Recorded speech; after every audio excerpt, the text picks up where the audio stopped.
चलिए बच्चों, आज हम अर्धवार्षिक परीक्षा का प्रश्न पत्र 2022-23 कक्षा 8 विषय विज्ञान सॉल्व करते हैं। यह एक सैंपल पेपर है।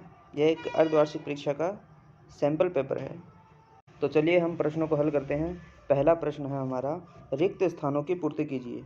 और आगे है वो हमें ऑप्शंस दिए गए हैं, यानी इन 5 जो रिक्त स्थान के जो क्वेश्चन है इनके अंदर जो ऑप्शंस है इन्हीं 5 ऑप्शन में से है वो उत्तर हमारा होगा। देखिए, एक ही स्थान पर एक ही प्रकार के बड़ी मात्रा में उगाए गए पौधों को कहते हैं खालिस्तान कहते हैं। क्या कहते हैं? देखिए, फसल कहते हैं। एक ही प्रकार के पौधों को जब बड़े पैमाने पर उगाया जाता है तो उन्हें फसल कहते हैं। हैजा हैजा जो होता है वह एक बैक्टीरियल रोग है, जीवाणु द्वारा होने वाला रोग है। देखिए, हैजा है वो जीवाणु के द्वारा होता है। लकड़ी और कोयला जलने से वायु का क्या होता है? निश्चित तौर पे पता है सबको, प्रदूषण होता है। आगे देखिए, धातुएं अम्लों से क्रिया करके, धातुएं जो है अम्लों से क्रिया करेगी तो कौन सी गैस रिलीज करती है, मुक्त करती है? वो होती है हाइड्रोजन गैस। हाइड्रोजन गैस, ये देखिए, ये रहा उत्तर। फिर देखिए लास्ट 5वां प्रश्न जो है, वाहनों के सबसे कम प्रदूषक ईंधन खालिस्तान है। कौन सा है? सबको पता है, CNG। कौन सा है? CNG या CNG, कंप्रेस्ड नेचुरल गैस, संपीड़ित प्राकृतिक गैस इसको हिंदी में कहते हैं, और इंग्लिश में इसका नाम है कंप्रेस्ड नेचुरल गैस। चलिए दोस्तों, हम आगे बढ़ते हैं अपने अगले प्रश्न की ओर। अगला हमारा प्रश्न है छठा, मिलान करो। कौन सा है? मिलान करो। तो 2 स्तंभ दिए गए हैं, इनको आपस में मिलान करना है, जो इसका उचित उत्तर है उसके साथ। जीवाणु जीवाणु जो है एक कारक है किसका? अभी हमने खालिस्तान में भी पढ़ा था रिक्त स्थानों में, हैजा का कारक है। यानी हैजा रोग जो है वह जीवाणु द्वारा होने वाला रोग है।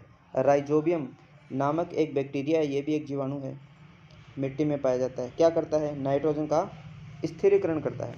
नाइट्रोजन का स्थिरीकरण क्या होता है कि पौधे जो होते हैं वो डायरेक्ट नाइट्रोजन को वातावरण से ग्रहण नहीं कर पाते हैं, तो नाइट्रोजन को उनके यौगिकों में बदलने का काम कौन करता है?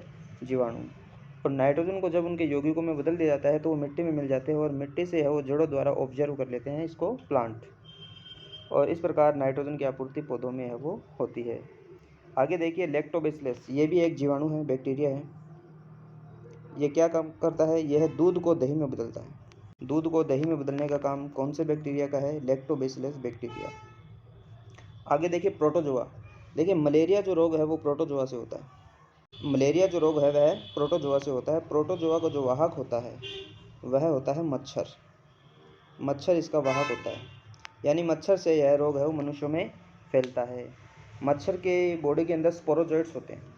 स्पोरोजोइट्स फॉर्म के अंदर एक तलवार जैसी संरचना के रूप में वो प्रोटोजोआ रहता है। जब मच्छर मनुष्य को काटता है तो यह मच्छर है वो ब्लड चूसते समय अपनी सलाइवा से है वो प्रोटोजोआ जो है हमारे ब्लड के अंदर छोड़ देता है, और आगे चलकर यह प्रोटोजोआ हमारे अंदर कौन सा रोग उत्पन्न करेगा? मलेरिया रोग उत्पन्न करेगा। आगे देखिए, यीस्ट क्या होते हैं? यीस्ट जो है ये भी एक सूक्ष्म जीव है, इसको खमीर भी कहते हैं। ये क्या करता है? यह बेकरी के उत्पादों में काम आता है। यानी चलिए दोस्तों, अब हम अपने अगले प्रश्न की ओर बढ़ते हैं। 7वां प्रश्न है, रबी की फसल और खरीफ की फसल। देखिए, रबी की जो फसल होती है वह शीत ऋतु में बोई जाती है। किस ऋतु में बोई जाती है? शीत ऋतु में बोई जाने वाली फसल है। शीत ऋतु में कौन कौन सी फसल बोई जाती है?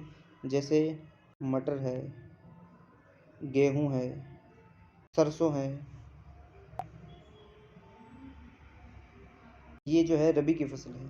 और खरीफ की फसल जो है वह किस ऋतु में बोई जाती है? वर्षा ऋतु में बोई जाती है। जैसे चावल, मक्का, ज्वार, बाजरा आदि इत्यादि जो फसलें हैं वो खरीफ की फसलें हैं। 8वां प्रश्न है, रेड डाटा पुस्तक। देखिए, रेड डाटा पुस्तक या रेड डाटा बुक क्या है? रेड डाटा पुस्तक वह पुस्तक है जिसमें संकटापन जीवों का रिकॉर्ड रखा जाता है। संकटापन जीवों का रिकॉर्ड जिस पुस्तक में रखा जाता है उसे ही रेड डाटा पुस्तक या रेड डाटा बुक कहा जाता है। इसलिए दोस्तों हम अपने अगले प्रश्न 9वां प्रश्न जो है उसकी ओर बढ़ते हैं। सूक्ष्म जीवों के मुख्य वर्ग कौन कौन से हैं? देखिए, सूक्ष्म जीवों के जो मुख्य वर्ग है वो कितने हैं? 4 वर्ग है। पहला जो है वह है जीवाणु, दूसरा जो है वह है कवक, तीसरा जो है वह है शैवाल और चौथा जो वर्ग है वह है प्रोटोजोआ। ये प्रोटोजोआ का सदस्य हमारे अंदर मलेरिया रोग उत्पन्न करता है, याद होना चाहिए। मच्छरों के द्वारा फैलता है ये रोग। मच्छर, ठीक है, 4 वर्गों में है वो सूक्ष्म जीवों को बांटा गया है। चलिए अब हम अपने अगले प्रश्न की ओर बढ़ते हैं। थर्मोप्लास्टिक और थर्मोसेटिंग प्लास्टिक के मध्य अंतर को स्पष्ट कीजिए। थर्मो जो प्लास्टिक है, इस प्रकार के प्लास्टिक को आसानी से है वो विकृत किया जा सकता है, यानी ताप के द्वारा। ताप देंगे तो ये प्लास्टिक कैसी हो जाएगी? विकृत हो जाएगी। इनको आसानी से दूसरे सांचों में डाला जा सकता है, दूसरे सांचों में या आकार में ढाला जा सकता है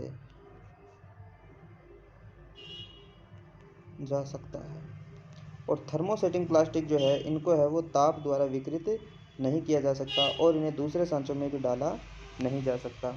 वे प्लास्टिक जिनको ताप द्वारा विकृत करके अन्य सांचों में या आकार में डाला जा सकता है उन्हें थर्मोप्लास्टिक कहा जाता है, और जिन प्लास्टिक को है वो ताप द्वारा विकृत करके दूसरे आकार और सांचों में नहीं डाला जा सकता उन्हें थर्मोसेटिंग प्लास्टिक कहा जाता है। देखिए अब इनके उदाहरण देखते हैं। थर्मोप्लास्टिक के जो उदाहरण है वो है पीवीसी, एक्रिलोनाइट्राइल, ये थर्मोप्लास्टिक के उदाहरण है। और थर्मोसेटिंग के उदाहरण क्या है? बेकेलाइट, मेलामीन या मेलामाइन, ये है वो थर्मोसेटिंग प्लास्टिक के उदाहरण है। चलिए दोस्तों अब हम अपने अगले प्रश्न की ओर बढ़ते हैं। मोमबत्ती की ज्वाला का नामांकित चित्र बनाइए। मोमबत्ती की ज्वाला का एक नामांकित चित्र है। देखिए सबसे पहले जो नीचे की तरफ भाग है इसका, ये तो है मोमबत्ती जो मोम से बना हुआ है। इसके ये जो नीचे की ओर आपको जो क्षेत्र दिख रहा है काला काला, ये वह क्षेत्र है जहाँ पर दहन जो है सबसे कम होता है। सबसे कम क्यों हो रहा है? क्योंकि ऑक्सीजन है वो यहाँ तक पहुँच नहीं पा रही है, और ऑक्सीजन जो गैस है वह जलाने में सहायक है, तो बहुत कम मात्रा में इसको ऑक्सीजन मिल रही है। तो इस कारण ये जो ज्वाला बन रही है येलो कलर की, यहाँ पर जो आंशिक दहन के कारण जो है यह भाग जो है तो गर्म भी कम होगा। ये कैसा भाग है? कम गर्म भाग है। देखिए ये भाग सबसे कम गर्म है। उससे ऊपर जो ज्वाला है यह जो है मध्यम गर्म कह सकते हो इसको, क्योंकि यहाँ जो दहन हो रहा है वह ब्लैक भाग की तुलना में थोड़ा ज़्यादा दहन हो रहा है, क्योंकि यहाँ ऑक्सीजन है वो ब्लैक वाले भाग की तुलना में थोड़ी अधिक मिल रही है। और सबसे बाहर की जो ज्वाला है वह सबसे गर्म क्षेत्र होता है। सुनार जो है वो इसी क्षेत्र का उपयोग करके, नीली ज्वाला का उपयोग करके सोने को पिघालता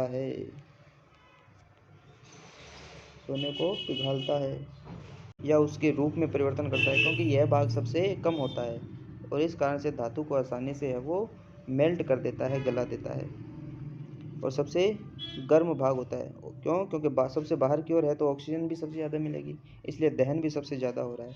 तो इस प्रकार जो है नामांकित चित्र आपको जो है मोमबत्ती का बना देना है।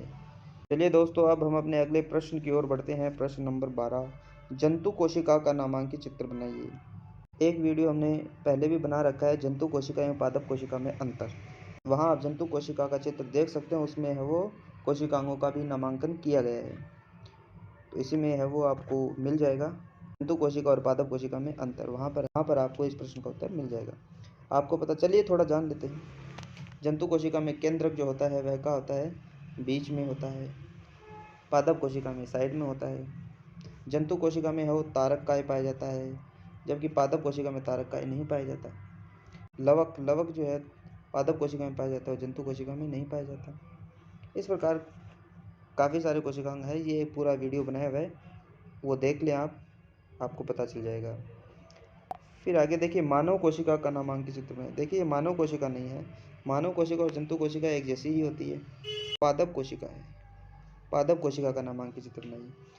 तो ये वीडियो भी हमने पहले बनाया हुआ है, उस वीडियो को देख ले, आपको समझ में आ जाएगा। चलिए दोस्तों, अब हम अपने अगले प्रश्न की ओर बढ़ते हैं। प्रश्न नंबर 14, समझाइए कि CO2 किस प्रकार आग को नियंत्रित करती है। देखिए, जो CO2 गैस जो होती है अग्निशमन यंत्र, उसके अंदर CO2 गैस भरी होती है। जब उस अग्निशमन यंत्र से हम वो गैस छोड़ते हैं तो उसके अंदर CO2 गैस के झाग निकलते हैं, या CO2 गैस है वो बुलबुलों के रूप में निकलती है। CO2 गैस जो है वह ईंधन और ऑक्सीजन गैस के बीच के संपर्क को तोड़ देती है, इनके संपर्क को तोड़ देती है और चारों ओर से उसको आच्छादित कर लेती है, जिससे है वो ऑक्सीजन की सप्लाई है वो ईंधन को प्राप्त नहीं हो पाती और आग जो है वह बुझ जाती है। तो मोटा मोटे तौर पर CO2 गैस किस प्रकार आग को नियंत्रित करती है कि ईंधन को है वो चारों ओर से कवर कर लेती है और जिससे वातावरण से ऑक्सीजन की सप्लाई को तोड़ देती है और इस प्रकार है वह और आग पर नियंत्रण पा लिया जाता है। अगला प्रश्न है प्रश्न नंबर 15, क्या होगा यदि वृक्षों की कटाई करते रहें। देखिए दोस्तों, यदि वृक्षों की कटाई करेंगे तो वातावरण के अंदर गैसों का संतुलन क्या हो जाएगा, बिगड़ जाएगा। गैसों का संतुलन जो है बिगड़ जाएगा और क्या होगा, बहुत से पक्षियों के आवास उजड़ जाएंगे, पक्षियों के और जीवों के जो आवास है वो उजड़ जाएंगे, तहस नहस हो जाएंगे। आपको पता होगा कि पेड़ जो है वह मिट्टी को बांधता है, तो मिट्टी का कटाव भी ज़्यादा होगा, फिर मिट्टी का कटाव ज़्यादा होगा। पेड़ जो है वह वर्षा कराने में सहायक है, इस प्रकार है वो वर्षा भी है वो कम होगी